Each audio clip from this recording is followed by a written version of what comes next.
लोग सुबह सुबह बाथरूम में ये 5 गलतियां करते हैं और उससे बहुत ज्यादा बीमार हो जाते हैं, और ऐसी ऐसी बीमारी आ रही है जिनसे कि नुकसान बहुत है और छुटकारा पाना मुश्किल हो जाता है। और वो 5 गलतियां क्या आज हम बात करेंगे। सबसे पहले तो मैं आपको बता दूं, सुबह उठते ही लोग सबसे पहला काम क्या करते हैं, वो वॉशरूम में जाते हैं फ्रेश होने के लिए। लेकिन ये जो टॉयलेट सीट है, ये बीमारियों का खजाना बन गई है, और इस बीमारी के खजाने से आपको अगर बचना है तो ये तरीके आज बचना लें। लोग सुबह सुबह क्या करते हैं कि सबसे पहले जाएंगे, सीट उठाएंगे और ऐसे करके बैठ जाएंगे टॉयलेट अपना फ्रेश होने के लिए। लेकिन और क्या करेंगे, दूसरी बात कि एक फोन पकड़ लेंगे हाथ में ऐसे, ठीक है, और चलता रहेगा, रील्स देख रहे हैं, फेसबुक कर रहे हैं। और लोग बताते हैं जी मेरे को तो आधा घंटा लगता है कम से कम, उतने में मेरा पेट साफ हो जाता है। भैया आधा घंटा लगना ही एक बहुत बड़ी बीमारी है। दूसरी बात कि उतने में भी पेट साफ नहीं होता, आप कॉन्स्टिपेटेड हो, लोगों को लगता है, उनको पता ही नहीं ना कि पेट साफ होना होता क्या है। तो सबसे पहले तो इसके साथ क्या सावधानी बरतनी है, क्योंकि ये जो सीट है इससे आपको यूटीआई आ सकता है, इससे आपको इन्फेक्शन आ सकते हैं, और फीमेल में तो आगे जाके सर्विकल कैंसर जैसी बीमारियां और वजाइनल इन्फेक्शन, फंगल इन्फेक्शन, और मेल्स में भी आजकल रेसेस हो जाते हैं। ऐसा नहीं है कि यूटीआई प्रॉब्लम से मेल अब बच गए, मेल्स को भी ये दिक्कत आ रही है, और ये केवल पब्लिक टॉयलेट से नहीं आती है, ये आपके घर के टॉयलेट से भी आती है। तो सबसे पहले तो इसमें क्या सावधानी बरतनी है ये समझते हैं। देखिए ये जो सीट है आपने उठाया, अब इस वाली सीट पे क्या होता है, कई बार लोग टॉयलेट करते हैं तो यहाँ कुछ छींटे रह जाती है, तो आपने क्या करना है, टॉयलेट पेपर का यूज करना है, और थोड़ा सा टॉयलेट पेपर लेके सबसे पहले तो क्या करना है, इस सीट को साफ करना है, ठीक है। अब कई सारे लोग जैसे ये है कि इस वाली सीट पे ना बैठ के नीचे वाली बैठते, तो अपने को क्या करना है, नीचे वाली सीट को इस तरीके से साफ करना है।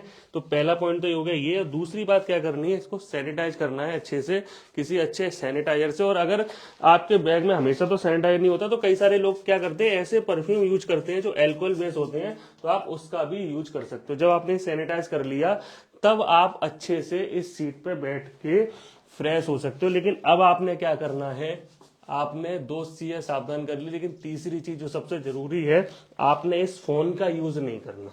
देखिए ये फोन क्या करता है, इसकी जो मैं कुछ कुछ चीजें बताता हूँ, ये जो है इसकी जो स्क्रीन है, ये क्या कर रही है कि इस वॉशरूम में जो बैक्टीरिया है उनको अट्रैक्ट कर रही है। तो हम क्या करते हैं, जाने के बाद हाथ धो के तो चले जाते हैं, लेकिन ये स्क्रीन साफ करने का, स्क्रीन सैनिटाइज करने का कोई तरीका नहीं है। तो ये जो बैक्टीरिया है ये लगातार हमारी बॉडी के संपर्क में रहते हैं और हमें दिक्कत पैदा करते हैं।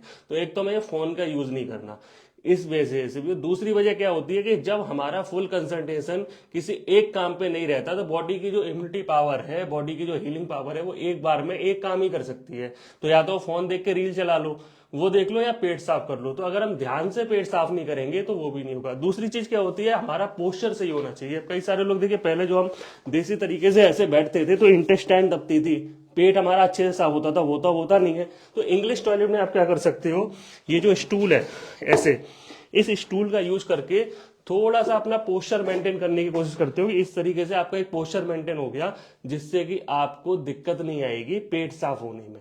तो ये आपने करना है। ये तो हो गया टॉयलेट से जुड़ी गलती जो सबसे पहले हम करते हैं। दूसरी चीज हम क्या करते हैं, उसके बाद सीधे जाते हैं ब्रश करने के लिए, ठीक है। ये जो ब्रश है, अब लोग क्या करते हैं कि ब्रश जो है गए और उठाया और ऐसे करने लगे। ये देखिए, जैसे कि मैंने बताया, सीट में जो बैक्टीरिया पूरे बाथरूम में अगर फैल गए हैं तो आपके इस पे ब्रश पे भी आ गए हैं। तो आपने या तो इसको कवर करके रखना चाहिए, या इसको अपने रूम से, वॉशरूम से बाहर रखना चाहिए, जिससे कि आपको दिक्कत ना आए। और मुंह में अगर बैक्टीरिया नहीं जाएंगे तो आपका पेट भी अच्छे से रहेगा, क्योंकि ये जो है ये द्वार है शरीर में कुछ भी जाने का, मुंह जो हमारा है ना, तो ये गेट है, इस गेट को खोल देते हो आप बैक्टीरिया के लिए। तो ये आपने ध्यान रखना है। उसके बाद अगली जो चीज आती है वो आती है नहाने वाली, जो 5वीं चीज है।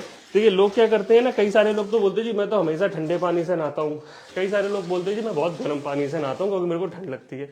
ना बहुत ठंडे से नहाना है ना बहुत गर्म से नहाना है, आपके बॉडी टेम्परेचर के हिसाब से जो पानी हो उससे आपने नहाना है। क्योंकि अगर आप उससे नहाओगे, पानी आपको हाथ डाल के देखना है, ना तो गर्म लगना चाहिए और ना ठंडा लगना चाहिए। इस तरीके से आपने देखना है कि अगर आपके हाथ को ना गर्म लग रहा है ना ठंडा लग रहा है तो आप इस पानी से नहा सकते हो। तो ये जो चीजें हैं ये आप जरूर इस्तेमाल करिए। और अगर आप ये सावधानी है, जैसे मैं बता रहा हूँ, टॉयलेट वाली करते हो, ये तो बहुत ज्यादा जरूरी हो गई है। अभी इतने सारे केसेस आ रहे हैं यूटीआई प्रॉब्लम्स के, फंगल इन्फेक्शन के, येलो येलो टॉयलेट आ रही है, और टॉयलेट में येलो येलो आता है। तो वो सब चीजों से अगर आपको बचना है तो ये चीजें जरूर इस्तेमाल करना, और हमें बताना कि आपने ये किया और आपको क्या फायदा हुआ। मेरा नाम मयंक पोरवाल है। मुझसे मिलने के लिए या ऑनलाइन कंसल्ट करने के लिए आप करनाल पर संपर्क कर सकते हो।